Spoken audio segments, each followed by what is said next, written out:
আসসালামু আলাইকুম প্রিয় শিক্ষার্থীরা, আজকে আমরা এসএসসি রেজাল্ট 2026 কীভাবে চার্জ করে তুমি গুগল থেকে বের করবা। আমি স্ক্রিন রেকর্ড দিতে পারতাম, একটু সমস্যার কারণে দিতে পারতেছি না, তাই তোমরা চাইলে আমি অবশ্যই ভিডিও দিব কীভাবে একদম সরাসরি সার্চ করতে হয়। ক্রোম যাবে, ক্রোম তোমাদের অনেকগুলা সফটওয়্যার আছে, সফটওয়্যার মধ্যে একটা ক্রোম একটা সফটওয়্যার, সেটা যাবে গিয়ে চার্জ করবা। তুমি লিখবা, এটা লেখার পরে সাইডে চার্জ দিবা অথবা নিচে চার্জ অপশন আছে, চার্জ দিবা।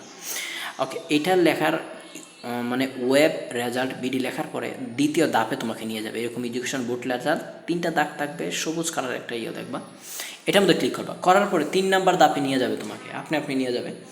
তো নেওয়ার পরে এখানে দেখবা এসএসসি আলিম দাখিল, এইগুলা জেএসসি, এরপরে এসএসসি, এটা না, এসএসসি দাখিল যেটা আছে, এসএসসি অবলিক দাখিল যেটা, সেটাতে তুমি ক্লিক করবা। করার পরে অথবা যদি তুমি ভোকেশনাল হয় তাহলে এটাতে ক্লিক করবা, যদি এসএসসি ভোকেশনাল থেকে হয় তোমাকে এরকম একটা পেজে নিয়ে যাবে, এরকম একটা চার্টে নিয়ে যাবে। দেখো এখানে তুমি সাবমিট করলে কিন্তু রেজাল্টটা হয়ে যাবে। আগে এখানে কাজটা কমপ্লিট করতে হবে। দেখো intermediate and secondary education board বাংলাদেশে লেখা থাকবে, এখানে সবুজ কালার থাকবে, আর এখানে শিক্ষা বোর্ডের লোগোটা থাকবে। যাই হোক, এক্সামিনেশন দাখিল বা এসএসসি তো থাকবে এখানে। ইয়ার তুমি যেই বছর পরীক্ষা দিবা, এসএসসি এইচএসসি দাখিল দিয়ে দিবা। বোর্ড কী দেবা আগে বোঝো ভালো করে। তুমি যেই বোর্ড থেকে পরীক্ষা, ঢাকা, রাজশাহী, কুমিল্লা, চিটাগাং, যেই বোর্ড থেকে দিছো তুমি এই বোর্ডটা এখানে লিখবা, রুল নাম্বার লিখবা, তোমার অ্যাডমিট কার্ডে যে রুলটা থাকবে এই রুলটা। তারপরে হচ্ছে লিখবা কি, রেজিস্ট্রেশন নাম্বার দিবা এখানে। তারপরে এটা যোগ করার পর এখানে বসাইবা তোমার যে সংখ্যাটা থাকবে। আমার তো 3, 8, তোমার অন্যগুলো থাকতে পারে, এখানে বসাই দিয়ে এখানে সাবমিট করবা। সাবমিট করলে তোমার রেজাল্টটা সামনে চলে আসবে।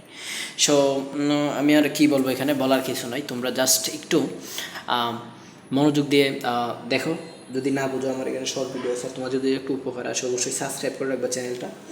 আর কলেজে ভর্তির ক্ষেত্রে কী কাগজপত্র, কলেজ চয়েস, আবেদন, এভরিথিং আমি এখানে বলে দেবো চ্যানেলে, আমার এই চ্যানেলে বলে দেবো। তোমরা জাস্ট একটু সাবস্ক্রাইব করে রাখো, তোমাদের উপকার আসবে। সবাই ভালো থাকো, সুস্থ থাকো, আল্লাহ হাফেজ। আর হ্যাঁ, প্রত্যেক বছর অসংখ্য স্টুডেন্ট আত্মহত্যা করে এই দিন। আমি তোমাদেরকে এটাই বলি যে একটা এসএসসি রেজাল্ট তোমার ভাগ্য নির্ধারণ করতে পারে না।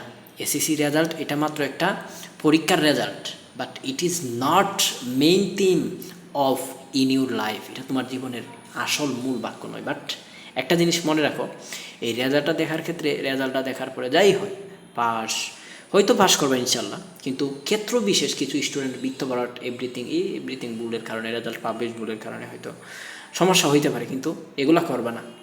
ফেল মানেই হচ্ছে তুমি ব্যর্থ না, ফেল মানেই হচ্ছে তুমি আরেকবার ঘুরে দাঁড়াও। আর ব্যর্থ হয়ে যারা পৃথিবীতে যারা সফল হয়েছে, গিয়ে দেখো তাদের পেছনে ব্যর্থতা আছে। জাস্ট তুমি একটু পরিশ্রম করো, তুমি কষ্ট করো, তুমি শিওর তুমি পাস করতে পারবে।